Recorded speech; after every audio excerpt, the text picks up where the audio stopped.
Hey YouTube family and friends, this is Rev from Rev It Up Mustang Fanatic Productions here in Conway, South Carolina. And today in our production video, we're going to talk about what things to look for when you're buying a SN95 or New Edge Mustang. Between the years of 94 to 98 is the SN 95 Mustangs, and the 99 through 04 are what's called the New Edge Mustangs. Now these models are going to cover V6s, it's going to cover your GTs, it's going to cover the Bullet, it's going to cover the Mach 1, it's going to cover your Jack Rouse edition, your Cobras, Terminator Cobras. So all facets of the Mustang from 94 through 04. We're going to discuss what to look for when buying these New Edge Mustangs. So stick around and we'll be right back. Hello YouTube family. This is Rev from my Rev It Up Mustang Fanatic Productions. And you know what time it is. Rev it up.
Brilliant, my love is pure. I saw an angel, of that I'm sure. She smiled at me on the subway, she was with another man. I won't sleep on that, 'cause I've got a plan. You're beautiful, you're beautiful, you're beautiful, it's true.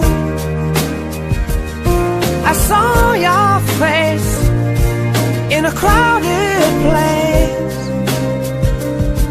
and I don't know what to. Okay, so we're back, and you may notice I got my Harley gear on, my Harley Davidson hat, Harley Davidson shirt, I got on gloves. This is the time of the year when I take Electric the 99 Pro Street Cobra, and if we're not doing a build of some sort, we tear some parts of her down in the engine to clean, polish, paint if necessary, to keep her competitive, because she is a show car. And so therefore you see Electric is up on jacks, because we just got through doing some work cleaning the engine and doing some wheels in the front and hoses and radiator and all things up underneath the engine, cleaning for preparing for the 2020 show. But I'm dressed in this apparel with my gloves on also, because we're going to show you some front end components and things that you need to look out for when you're buying a new Edge Mustang or SN95. And in particular, this goes with any model vehicles, but we're primarily sticking to common problems found on the new Edge Mustangs and also the SN95s. So first off, let's get into this. Okay, first off, let me say something to this effect. First off, you have to determine why are you buying a SN95 or a new Edge Mustang between 94 to 2004. You have to determine why you're buying it. Is it going to be a daily driver, or is this going to be a show car, or is this going to be a drag car, or is it going to be pro street car, which you want to drag on the track and drive around in the street, and daily driver, or is it just a hobby or something that you want? So that's going to determine a lot of factors on purchasing your new Edge Mustang or your SN95 Mustang. Because let me tell you, there are a lot of dishonest people out there, and they're selling vehicles for problems that they don't want no longer, and they're trying to push it on other people. And you have to be the experienced mechanic to go in there and determine why the people are selling the car. And I would ask how long they had it, and why are you selling it? And when you dig into it and then look at the vehicle, you can understand whether the person's honestly telling the truth why they're selling the car, or they're just pushing the problem off on someone else. So you have to look at those particular aspects. So now you got those factors. Is it a daily driver? Is it going to be a show car? Is it going to be a drag and street car? Your daily driver. So you factor in those 3 or 4 equations. Now, the first thing you want to notice, these Mustangs can be priced anywhere from, I would say, a fair market value for one in a typical decent shape with maybe 105 to 110,000 miles on them. You're looking anywhere from $3,100 to $7,000. That's for a Mustang GT. And sometimes your Mach 1s will fall in that category, but you may spend $9-10,000 in a Mach 1. Your Bullets are going to be probably in that same price range, $9,000 probably in decent shape. Now V6s, of course, you can find those all day from $1,500 to $2,600 in decent shape. But not many people are interested in V6. They don't make much power, and they don't last very long. You see them in junkyards. The bodies are all destroyed. So anyway, you look and see what the person's asking price for the vehicle is. And now, according to Kelley Blue Book, a car that's in excellent condition would be a perfect example of electric vehicle. When I mean perfect example, there is no flaws in the paint job anywhere around this car. There's no paint swirls, no spider scratches. This car has a beautiful paint job. Okay. Next thing you're going to look at, the tires and conditions of the rims. These are, again, excellent. There's no curb rash, no scratches or marks on the tires. All the tire treads are 99% tread on this vehicle. So here's the back. No scratches, no curb rash. The tread is in excellent shape. And we're going to stick to primarily one side of the car because the other side of the car looks the same. She's a show car. So we could just, whatever you do for one side of the car, you do for the other side. So you look for visible scratches. You look down at the body panel. You want to make sure there's no rust, cracks, visual inspection. Make sure none of the lights are cracked on the lenses and everything. Okay. You want to look at the bumper, A lot of times the bumper are faded, discolored, maybe got cracks because these are fiberglass fenders. Okay, you want to look at the wing, make sure that's got no cracks in it, that it's on. Look at the windshield, make sure there's no cracks on the windshield, the rear window, the side windows. You want to look at the vent cowl. These things are horrible. They're normally all cracked and discolored when you find these. You want to look at the lights, the headlights. You want to look at the grill. You want to look at the front bumper cover. Make sure there's no cracks, scratches along the front bumper cover. You want to look at the hood. These hoods are fiberglass also. Normally you'll find nice stress and chip marks, rock paint marks, chip marks all along the hood. Sometimes you'll find a splinting, a nice splinter size in there. You want to look at the fenders all around the doors. Look at the mirror brackets. Look at the windshield wipers. You want to check the operation, of course, that the hood opens up from the inside, which this does. So you want to make sure that hood latch works. Okay, then you want to make sure your doors open proper. See that? Open and close properly. Remember, I had the problem with mine's hitting up there. These windows, the glue falls off on the track, and normally you have problems here or here where they're cutting into the paint there and here. But I had fixed that already. You want to make sure the trunk opens and closes properly. You want to make sure the trunk struts, the hood struts holds the vehicle up. You want to make sure that the trunk is clean on the inside. This is all my cleaning stuff and the trophies that I won, but everything in here is immaculate. You want to look at the paint around the inside of the hood jambs, because sometimes it's filled with rust and leaves and rain and mildew and all that kind of stuff gets inside down there. You want to look in the door jambs of the car. The door jambs tell a lot. Down in here where they don't put wax on, it'll start to rust here, and especially along down here and alongside here where people don't wax and clean, it'll be rusted out in those particular areas. Okay, so that's what Kelley Blue Book will describe as being in excellent condition. No physical defects in the body.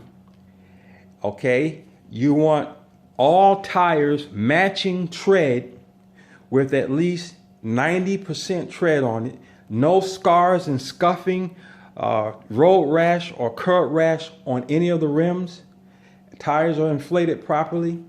Again, the hood, the interior, no visible flaws in the interior whatsoever. That means no discoloration of the door panels. Door panels are all in place. Pull handle. These handles right here, these are common problems in these Mustangs.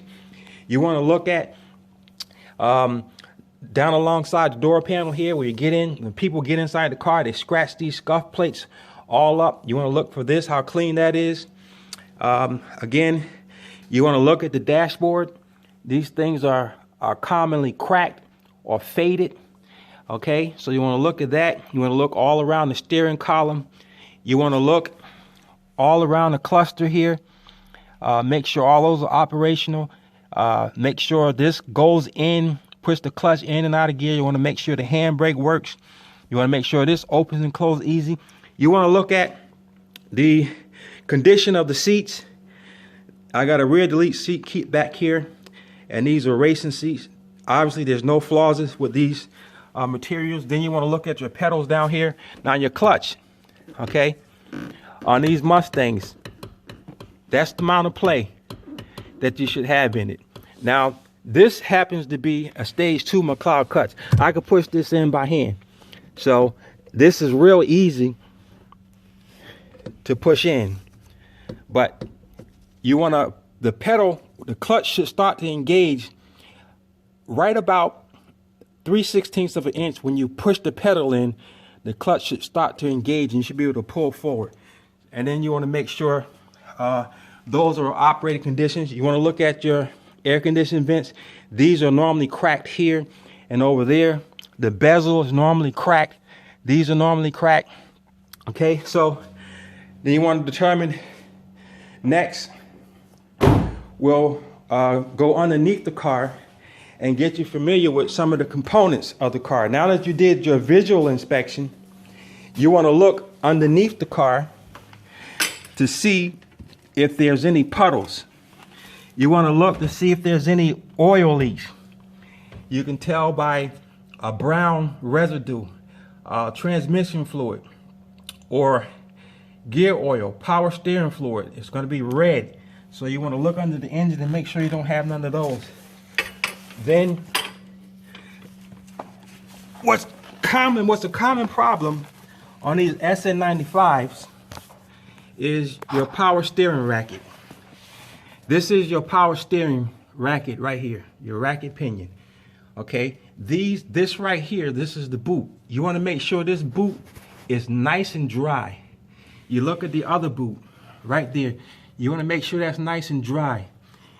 The power steering gear, here's the lines going to the power steering gear. You don't want to see no fluid around this little outlet right here leaking in this area. If that's the case, then the racket pinion, the O-rings inside there is no good, and it's leaking, and it'll cause leaking in the boots. You want to make sure that these boots have no cuts in them.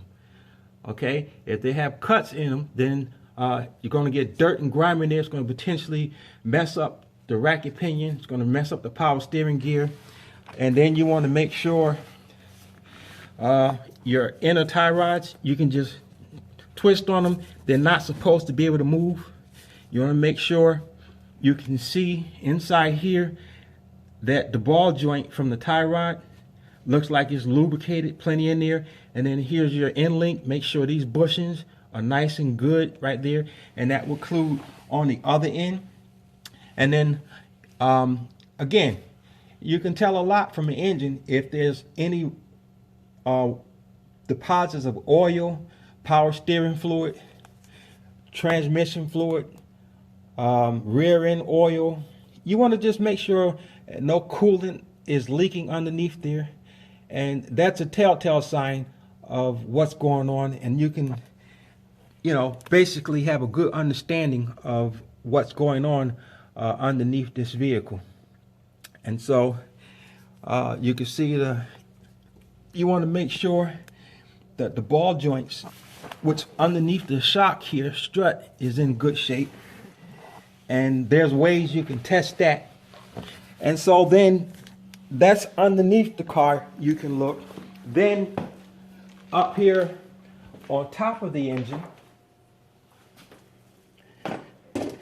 what you want to look for,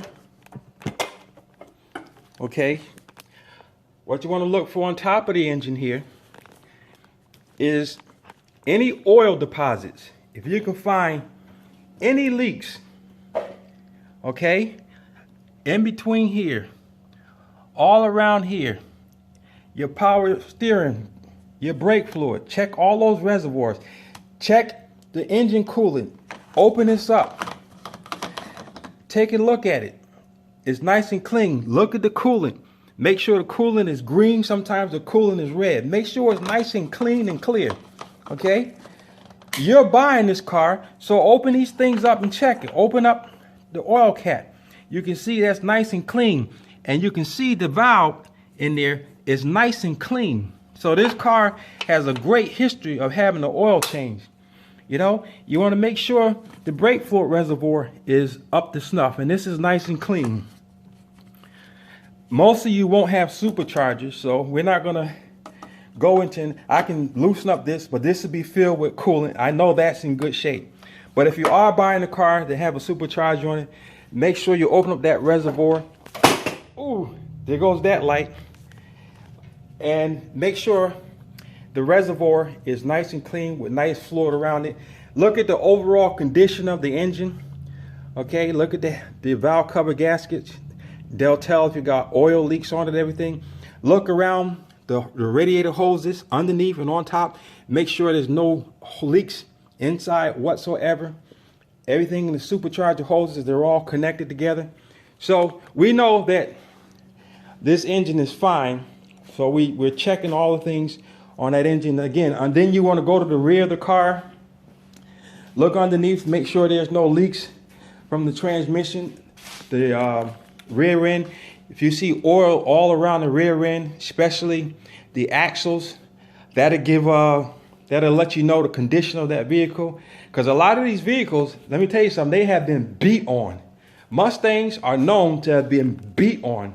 I was fortunate enough to buy one that wasn't beat on. So then, after we check all those visual inspections, the body, interior, engine compartment, underneath, make sure there's no leaks, you want to then, whatever parts of the exhaust you can kind of look at, start the car up, listen to it.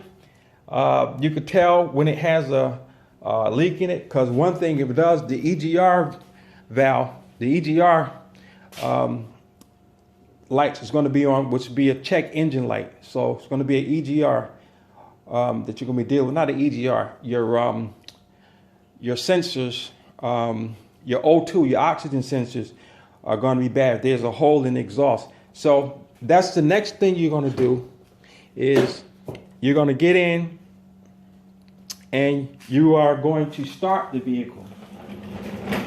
But I would turn the key first to the on position, make sure all the gauges flip all the way over, and then come back and settle where they're going to settle. And that'll give the time enough for the fuel pump to engage and to get the fuel to the injectors. And if it's a standard, you want to make sure it's in neutral, push the clutch in, and you want to start it up. And then you want to look at your gauges, look at your oil pressure. You want to look at your attack gauge. You want to look at your fuel gauge. You want to look at your battery gauge. And you want to make sure those gauges are working. And while you're there, go ahead and turn on the air condition on its highest setting. Let the air condition run.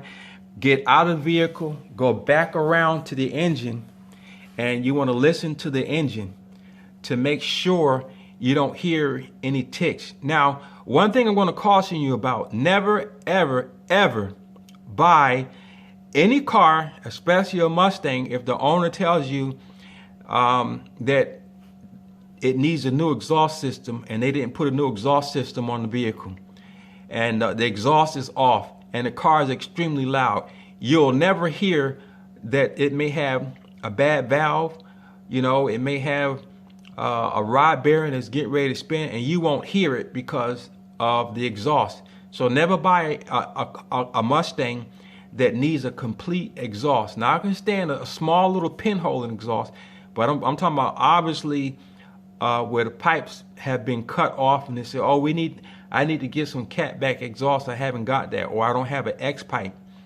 So never buy those vehicles. And another clue I'm going to tell you on: when people buy Mustangs or any particular vehicle, and they don't register them, and then they immediately turn around and sell them, if they still got dealer tags on them, they'll make an excuse: oh, I haven't got time around to get into it. Run, walk away. It's nothing but a bunch of problems unless you're mechanically skilled and you want to talk them down to the lowest sell price, because there's a lot of mechanical problems with that car, so you can talk them down. So then you want to get back to the vehicle. You want to turn the wheel left and right. Make sure there's no power steering noises. Turn the wheel like so, making sure that there's no clunks in the steering. And then you can, by that time you get back in the vehicle, you can understand to see if there's any air conditioning. If the air conditioning works, then you can turn the heat on. Then you want to check all your lights. You want to check your wiper blades, signal lights, hazard lights, brake lights. You want to check all that stuff. And then you want to take the vehicle for a ride. Now, you are buying this vehicle, so you need to drive it like you stole it. So get out there, drive it. You need to get up to at least 64, 65 miles an hour. So go somewhere where you can drive the vehicle. This is where you're going to find if you have any front end problems. if the car pulls to the left, if the car pulls to the right. It could be a tire pressure issue, or it could be you need alignment done. Okay, it could be inner or outer tie rods that could be bad. It could be lower ball joints. It could be the upper ball joints that are bad on it. If you hear any clunking or clicking, or the car's vibrating at 35, 40, 50, 55 miles, especially 55 miles an hour, start to vibrate, it's got some front end issues. Maybe it's the front struts or shocks need to be changed. It needs to be balanced. There's the tire tread is uneven, low tire pressure. Could be a warped tire, a warped rim, probably a flat spot in the tire. But it's up to you to find out what's going on with that vehicle. So those are some of the things that you should be checking when you're buying the new Edge Mustang. Now, if you find a lot of problems and the guy's asking top price for that thing, that's when you can talk him down. If it needs a new exhaust, if it's going to need tires, if the rims are damaged, if the interior is all beat up, if you don't have any AC, if the paint's got a lot of flaws in it, cracks in it, in the hood, in the bumper, the front and rear, the windows don't operate right, these are broken off, this is broken off. So there's a lot of things you can reduce the price of a vehicle where you can feel happy and the buyer can feel happy.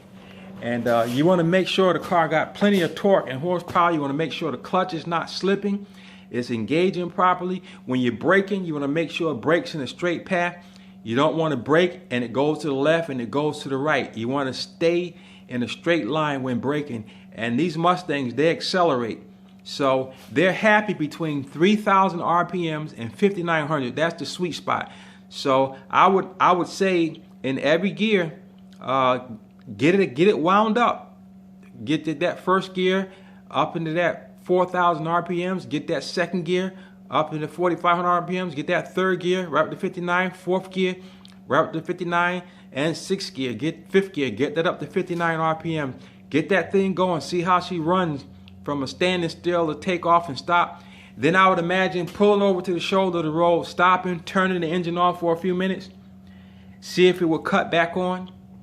And then continue on your journey and drive while you have the air conditioner on to make sure the air conditioning stays on the whole time, that there's no shorts in the system, and make sure the radio and all that stuff works right. Make sure it shifts smoothly into every gear. Make sure that there's no chuttering when you're going forward and you hear a noise and a chuttering. That means that it's going to need a new clutch or there's something going on in the rear end.